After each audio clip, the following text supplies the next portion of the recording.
en este día en que celebramos la solemnidad de San José, el esposo de la bienaventurada Virgen María.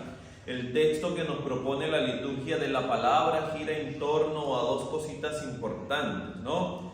Y aunque la primera lectura y la segunda lectura nos empiezan a hablar un poco de ese tema, de la confianza, de la entrega, del poder responder al llamado de Dios de una manera sincera y desinteresada, la segunda lectura del apóstol San Pablo a los romanos pone de manifiesto entonces esa promesa que recibe o que se recibe en el Antiguo Testamento al pueblo de Israel a través de Abraham.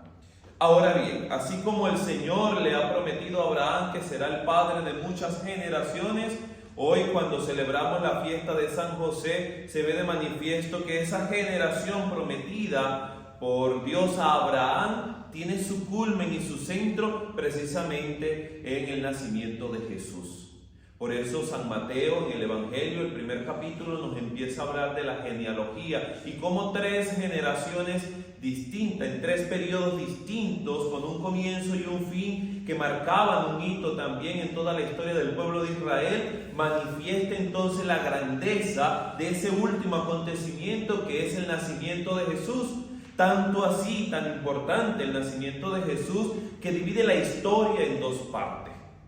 Un antes y un después del nacimiento de Cristo. Y luego de ese nacimiento, ya lo que la Sagrada Escritura nos refiere, todo el Nuevo Testamento, es el cumplimiento propio de la promesa que Dios había hecho, de toda aquella entrega de Dios al pueblo de Israel, pero también de la respuesta de tantos hombres y mujeres durante un largo tiempo que querían observar, que querían ver y vivir esa promesa. En todo caso es el nacimiento de Jesús. Hoy José nos recuerda que también se puede responder a ese llamado de Dios aún en medio de la incertidumbre y aún en medio del desconocimiento.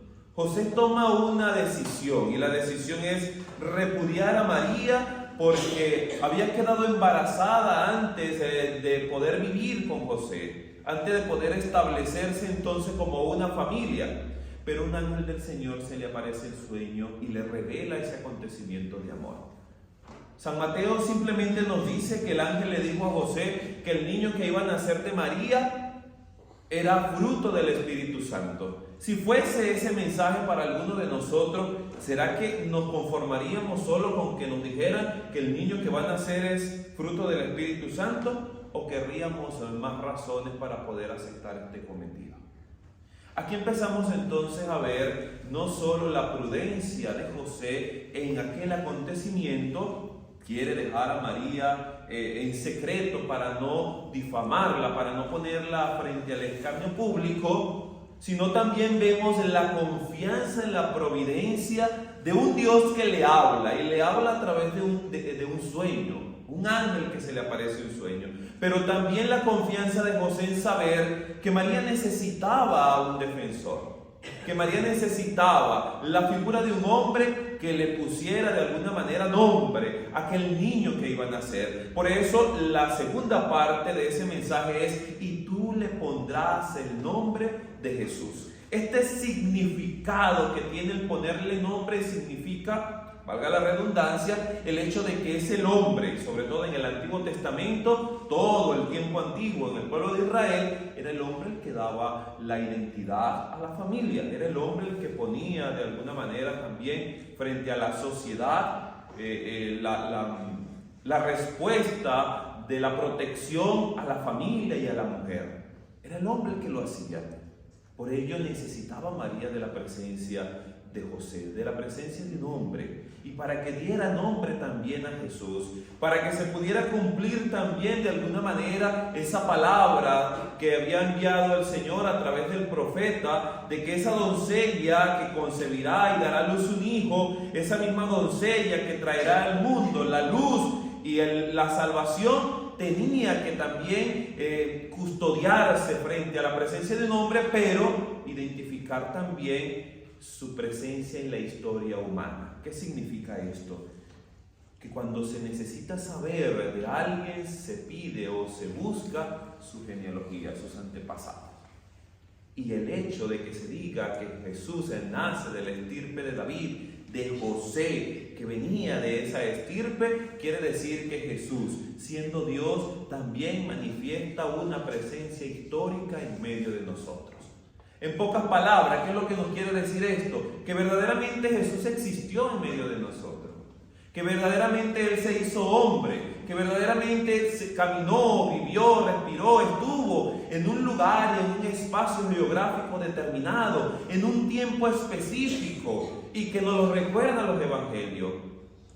Pero por otro lado también vemos la figura de José. ¿Quién es José? Un carpintero, un hombre trabajador, pero también refieren los evangelios que fue un hombre justo, un hombre casto, un hombre entregado al cumplimiento de la ley de Dios, un hombre que dispuso de su vida a la presencia de Dios, tanto así que respondió a ese llamado, a esa misión que el Señor le había dado en custodia del Hijo de Dios y en custodia de la madre del Hijo de Dios. El hombre da la identidad, el hombre da la protección, el hombre pone en el hogar eso que hace falta. Y aunque en el momento actual hay quienes dicen que la mujer puede desempeñar muchas funciones del hombre, y eso es cierto, y no lo ponemos en tela de juicio, pero hay algo que la mujer no puede hacer, y es precisamente eso, en el hombre. Una mujer no podrá ser padre.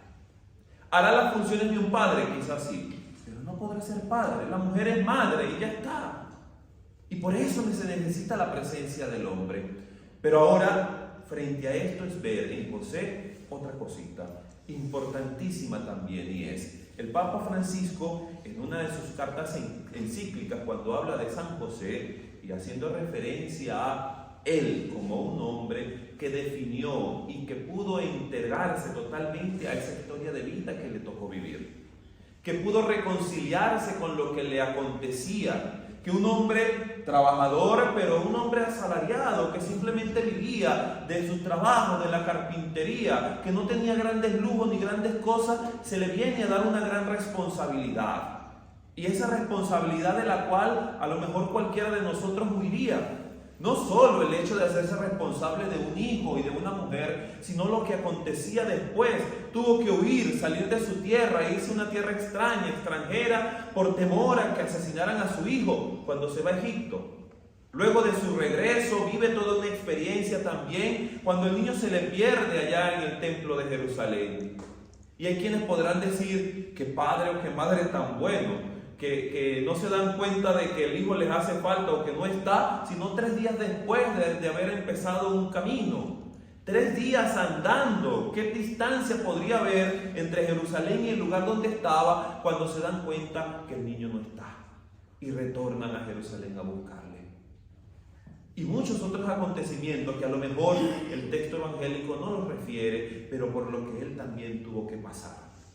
Responde entonces, acepta entonces lo que le viene y entrega su vida para custodiar al Hijo de Dios, para entregarse verdaderamente por Él. Hoy esta fiesta nos recuerda a cada uno de nosotros 2 cositas importantes. Una, que tú y yo también tenemos que responder a la misión que el Señor nos ha encomendado. Que tú y yo también tenemos que ser custodios, no solo de ese Jesús que se entrega por cada uno de nosotros, del cual nos alimentamos cada Eucaristía, sino también de la fe que me hace saber que ese niño verdaderamente se engendró en el seno de María, que creció y que desde la presencia, la enseñanza, el camino, la orientación de José y de María se hizo hombre, se entregó, dedicó su vida totalmente por la salvación del género humano y que al final, allá en la cruz, fue capaz de perdonar a quienes le habían hecho todo aquello, sabiendo que ellos también merecían el perdón y merecían la salvación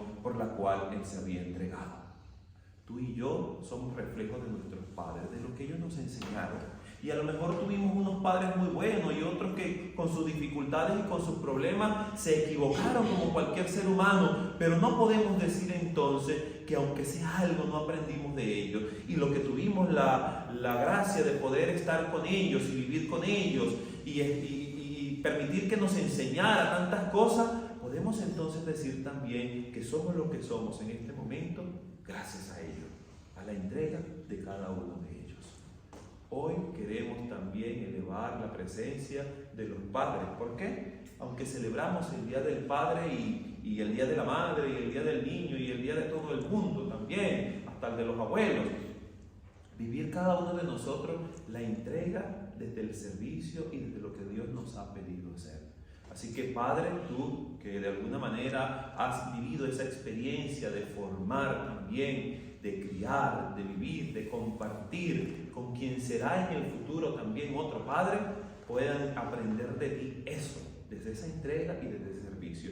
Y que veamos en la figura de San José ese ejemplo vivo de un verdadero Padre justo, misericordioso, casto, compasivo, amoroso, que también puso autoridad en su hogar, que a lo mejor también en cierto momento tuvo que corregir y reprender, pero fue un padre que enseñó, que motivó, que caminó y que enseñó al niño a ser un verdadero hombre, un verdadero cristiano. Y ahora digo cristiano por referirme a él mismo, pero que fue un hombre de Dios aquí en medio de nosotros. Que tú y yo aprendamos eso de José y que desde la presencia de Jesús, el Hijo de Dios, podamos alcanzar todo lo que le hemos pedido.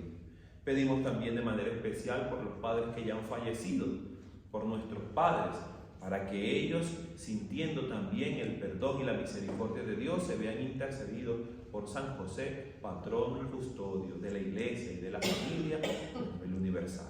Que así sea.